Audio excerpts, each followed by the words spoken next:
Welcome to the Following Films podcast. I'm Chris Maynard, your host. Today we have a special episode featuring Will Hellmuth and J. Scott Worthington, the director and writer of DIXIELAND. DIXIELAND is set in the Civil War and centered on a black Union physician, Charles Colster, played by Tony Todd. After his regiment is destroyed, Charles flees into the Virginia woods, stumbling on a Confederate soldier hiding in a cave. They share a fire and try to find a moment of understanding before the sun comes up. But before we begin our conversation with the filmmakers, I'd like to take a moment to thank our sponsor, Bookman's. Bookman's is an independent bookstore that believes in the magic of storytelling and in the power of the cinematic arts. If you're looking to expand your collection of films, music, books, or anything else, visit your nearest Bookman's and discover something truly wonderful. If you haven't already, please follow the Following Films podcast on Spotify to show your support. This will help us to continue to bring you in-depth conversations with the talented individuals who shape the world of cinema. DIXIELAND is playing film festivals nationwide. I hope you enjoy the show. Thanks. Good to see you both. How are you doing today? We're doing great. Oh, hey. Doing great. So, how did the screening at Holly Shorts go for you? How was everything? It went great. It went really well. Like they did it was a good quality projection, which is always good. The theater was pretty packed. It was a full house, which is always great. Mm-hmm. And our block was like it's one of the it's up there with probably one of my favorite blocks that we've been in film festivals, with not just DIXIELAND, but some of like it was a proper period block, so everything was focused on that, and just the whole level of craftsmanship. It's insane what you can pull off on short film budgets now. I just am astounded what all these people pulled off. Well, it's one of those things where short films, I'm 47, so when I think of short films when I was in my 20s, and what they looked like when you had people shooting things on Super 16 and they had to spend $45,000 to make something like that happen. And now you see kids that are doing things on an iPhone, and you see people that are doing a period piece in a cave essentially, and it works. And it's just so. Can you talk a little about the audacity of doing a period piece on a short film budget? It's crazy. It's crazy. We just jumping off of that, even like we just pooled our money to make this happen. And I think between the two of us we had $6 or $7 grand, somewhere in that range. I think our final budget arrived somewhere at like $7 grand or 7,500 after post, which is a little bit nuts. Now that is coupled with a lot of, like, you call in favors, you have like friends working for you. Like William specifically has developed so many great relationships over the course of his career as a DP, and I can let him of course speak to that. But when you're a good dude and you're good at what you do, people want to actually come and hang out with you for a weekend and work on your project. And William has a lot of incredible people around him that love to do that. And because I work with William, I get the pleasure and privilege of getting to enjoy that myself. Well, not many times do you hear about a movie that has a sub El Mariachi budget that has Tony Todd in it. You have like a legendary actor in the film. So talk a little bit about calling in all those favors and how you're able to pull this off. I mean, it really was like all around favor, like just very everything came together because of relationships. Like I shot a movie last year, a feature with Tony Todd in it. He co-starred in it, and I was the DP on it. And he and I became friends, and we were, at the time, we had planned on the character of Chuck being younger. But as I was talking to Tony, I kind of started imagining him, in that cave, as Chuck, and thinking like, well, this could be kind of cool. And he's, kind of a name. And we were hanging out, like laughing and joking around together, having a good time. And so I pitched the idea to Jay, and it turns out Jay's a big fan of Tony Todd. So it's just a small world, but he was a lead actor or lead character guest in my favorite Star Trek episode of all time, Star Trek Deep Space Nine, The Visitor. And he just crushed it. Like as a kid, that episode devastated me and coming as an adult. Like, I remember that vividly. And then he brings up he's working with Tony, and of course I lose my mind. Yeah. So then I said, please go ahead. Oh, no, that's fine. Yeah. So I just pitched the idea of, approaching Tony about it, and Jay was all on board. So I did just, asked him one day, and he was really excited about it, stoked to read the script. He read it, loved it, and, jumped in. So. And it adds a dimension to the character that I think wouldn't have been there if you would have had somebody younger playing it. There's a world weariness to him where he's seen this before, and he knows the inevitability of the reaction here. And so I think if you have a younger actor, there's plenty of people that could have pulled it off, but I think it adds a greater depth to the whole piece. 100%. Absolutely. Yeah. Agreed. Yeah. It's just one of those happy accidents. Oftentimes that's what happens. So can you talk a little bit about the idea of where this came from, the writing process on this film? Sure. So this actually started as a stage play I wrote all the way back in high school. Wow. It's 2004, ancient times. And the whole core idea was always to have soldier on either side that stumble on each other at a campfire, and they have a conversation, and they figure out some way of finding a moment of understanding. And I've always loved that core idea, and I love throwing opposing sides and managing to kind of bring up the humanity despite your very polar opposite, perspectives and issues.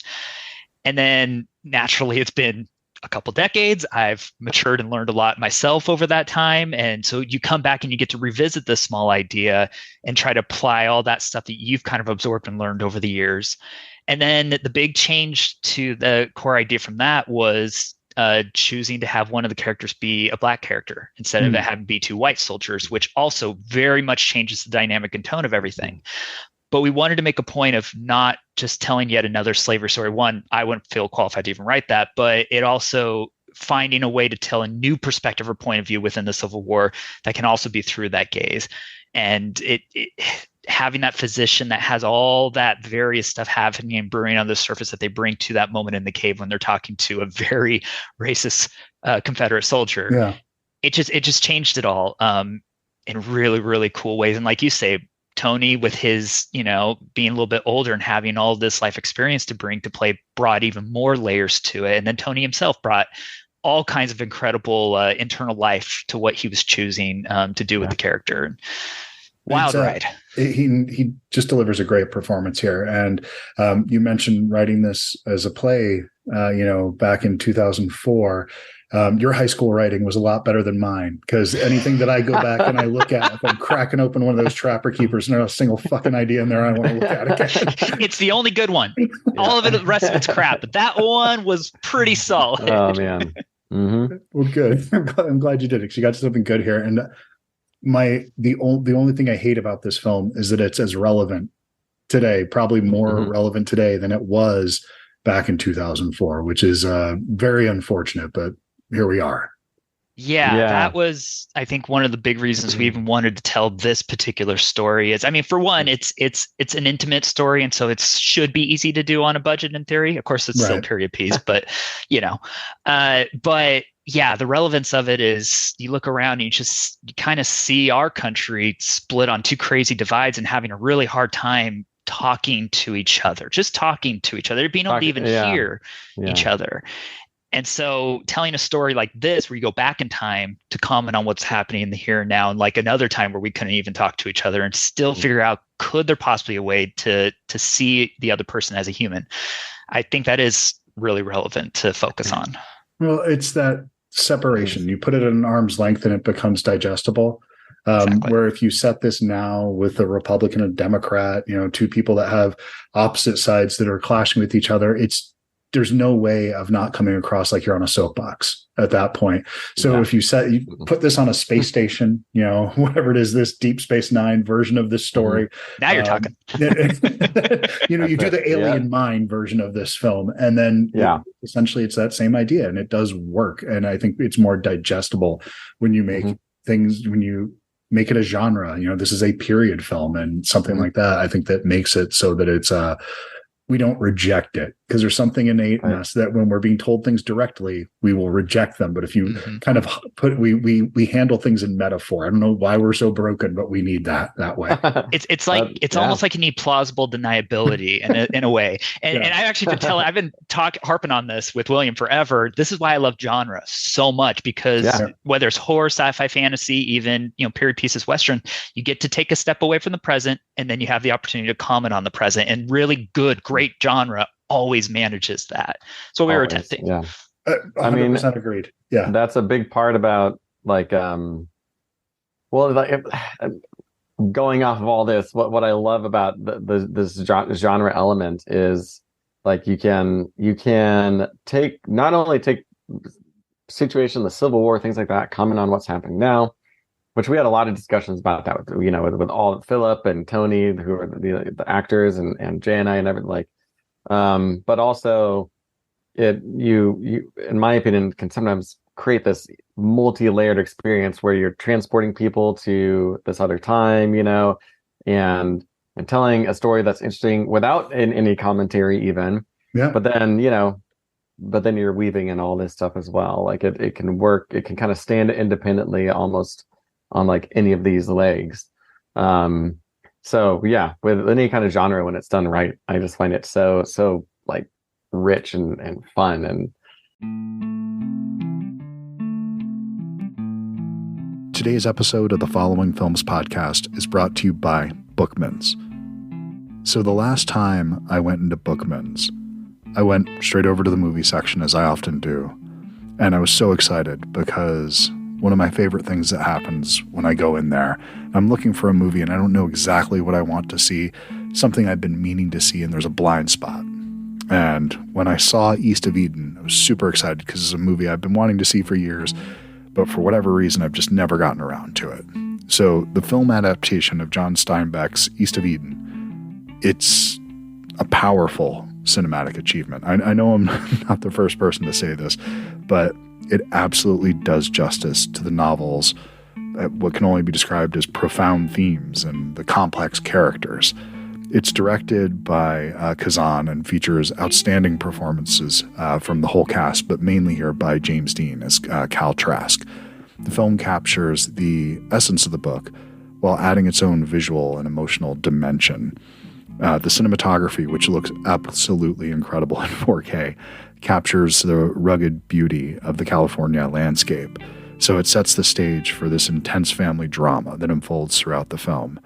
And the screenplay manages to condense this complex novel that is East of Eden without feeling truncated. It makes this really intricate plot, takes that and then just condenses it down and really only gets the essential elements of it. And all the themes are still intact with love, jealousy, and the struggle between good and evil. That's all there. And it doesn't feel like a lesser than. It feels like a complement to. If you've read East of Eden and haven't seen the film, definitely catch up on it. Highly recommend it.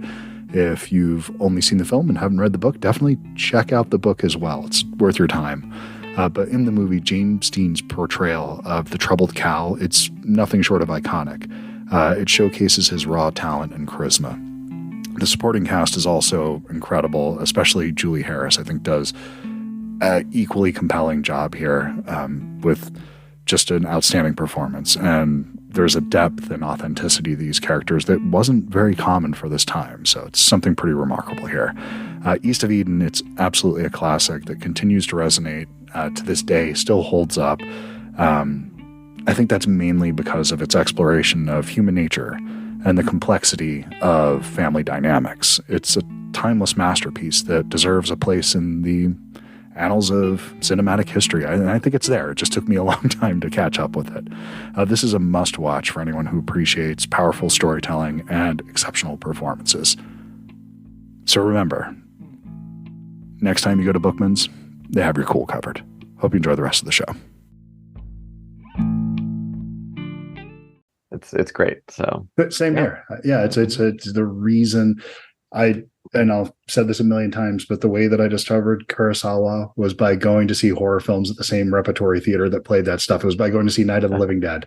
It's just, you go to those places and they all swim in similar circles. And that's how you, and what you realize is, as a 12-year-old, a 13-year-old, there was no separation in my mind between those things. And then as you get a little bit older, you realize, oh, no, there's things that are art and there's things that are, this popcorn, or they're trash, or they're, maybe it's something that you would be a little bit ashamed of for liking that thing. And then get a little bit older again, and you come back around to who you were when you were, 12 years old. Exactly. So, I mean, even something like Night of the Living Dead, but also a Tony Todd, the remake. Yeah. But the, you've got this, it on the surface, it's this popcorn movie, but it actually has some really interesting social commentary happening underneath that. And, it's supposedly by accident, though. From what really? Romero says. Romero says that the guy that was supposed to play that Ben was a replacement actor. It was a white actor up until a week before the shoot. They replaced him because somebody backed out, and he was just going with the best actor, who happened to be a black guy. It was something that Romero said that he didn't realize he had something until he was on the way to develop the print and MLK was assassinated. And then things started clicking in. He's like, oh, I just made a movie where a black guy slaps a white woman, and this might actually cause a little bit of a disruption, more so than I thought, from what he said. I don't know. Yeah. But then you've also got the ending where, he survives the zombies only to get killed by the redneck. Yeah. Exactly. Which and again, it's the same thing with putting Tony Todd in this. It adds a layer to it that he supposedly wasn't thinking about, that it was just going to be the rednecks that show up and kill him. Look at that. That's just like the pulling the rug out at the end was going to be the twist. But it turns out that was the thing that we all grab onto. And sometimes we back our way into social commentary also, which is pretty phenomenal. That's what's cool about art. It's the happy accident of alchemy. I even on our film, I think about how the magic of what the actors bring to it and how that creates all these nuances and things happening underneath. Philip specifically on his side of the equation is playing a legitimately bad dude in a lot of ways. Yeah. But finding but bringing up some kind of actual humanity underneath that, it changes it, and then it creates that unintended commentary, unintended complexity, and it's really fun to just witness. Yeah, it's all about empathy. Philip and I had a lot of discussions about him right at the beginning. I just told him hey, it's gonna be too easy to think about this guy as bad, and he was like, oh yeah, I totally agree. Let's talk about who he is. So we were talking about where he grew up, what his relationship was like, I don't know, with his mom, or, just all kinds of things. Did you really? We did. That. Yeah. It just really, really got into the humanity, because literally everyone on Earth, was a kid, and had that element of innocence at some point in time. Oh, you're not born that way. You're taught it. Mm-hmm. And so, just really trying to get into, how his internal monologue and his sense of guilt or shame, and how what does he imagine the people who are important in his life, what would they think about him and who he's become, things like that, really trying to get into some of this, and Philip is just super down, and he does a great job. Great.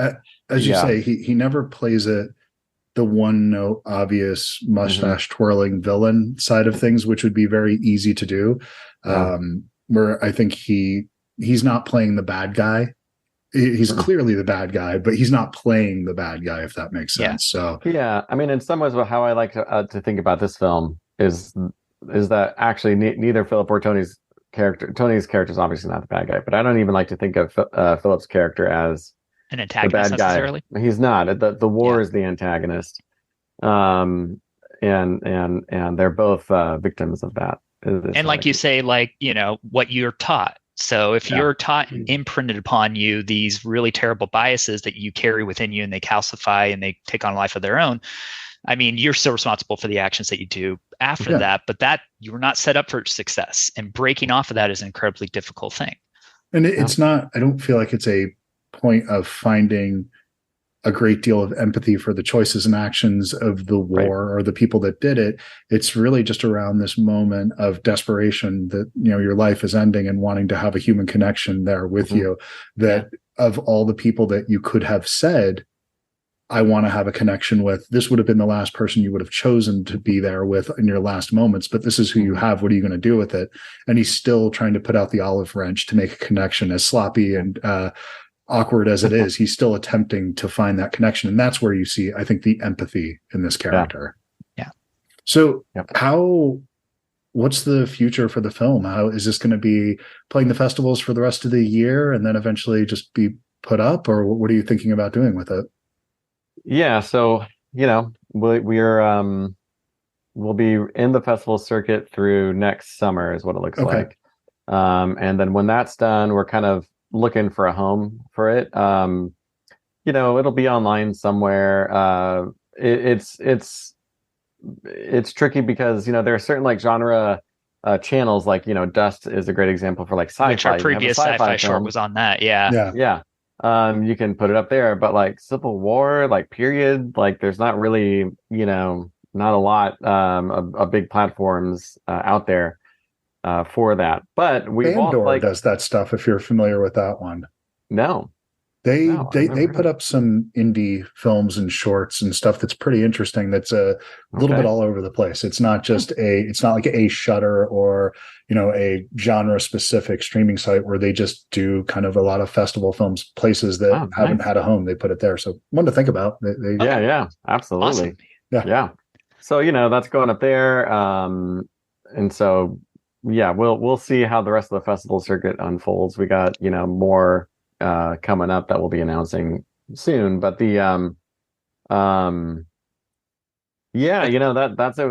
Dixieland. So and then off of that, I remember a very distinct moment on set where like Tony put his arms around us as we're walking up to film the next scene and goes, "Boys, what are we going to do next with this? Where are we taking this?" Nice. And William and I are looking at each other going, what are we going to do with this? That's a good question. So we do have a pitch deck where we are developing a TV series expansion that. Oh, wow. Kind of our idea with it is this could be the beginning of like one story that we could tell over the course of American history, because there are so many various stories in American history that could be told that haven't been told before.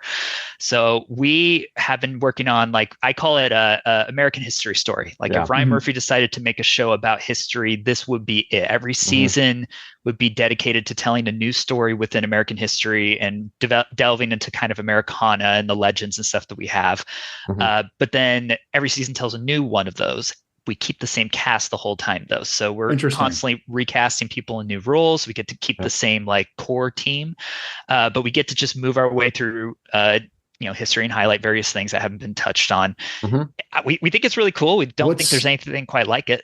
What's the untapped area in American history that you want to tackle? A lot of it. We've got a lot. Yeah, God, I've got so many ideas. It was actually once you start like going in, there's so many options. There's a ton. I mean, first season would be the easiest. Civil War, just because that's kind of the most obvious bridge from the short. Sure. Then we could go into like American Indian Wars. We could do Pony Express. We could go into season dedicated to that. Seneca. I actually, this is one of my favorite ones about this. I recently stumbled on this story that there was a village in the heart of New York City in the 1800s that was one of the biggest black free citizens towns in all of America at the time. You had like over 200 people. It was a mix of different races, and they had property. They were voting. They were a thriving community. And then New York City decided to use eminent domain and basically wipe the town out, like push everybody out, buy all the property, raise it to the ground, and then they built Central Park right on top of it. Who was the mayor at this time? I feel like I've heard this story before. I wish I knew that, so I would sound like an expert on this period. But oh man, I can't remember the guy's name. I feel like I've heard this story before. I got to look this up because it's come up a few times. They only recently discovered this thing even existed because they stumbled on a dig during the early 1990s, I believe, in Central Park, and they found all these artifacts. Going, holy crap! There was a whole village here.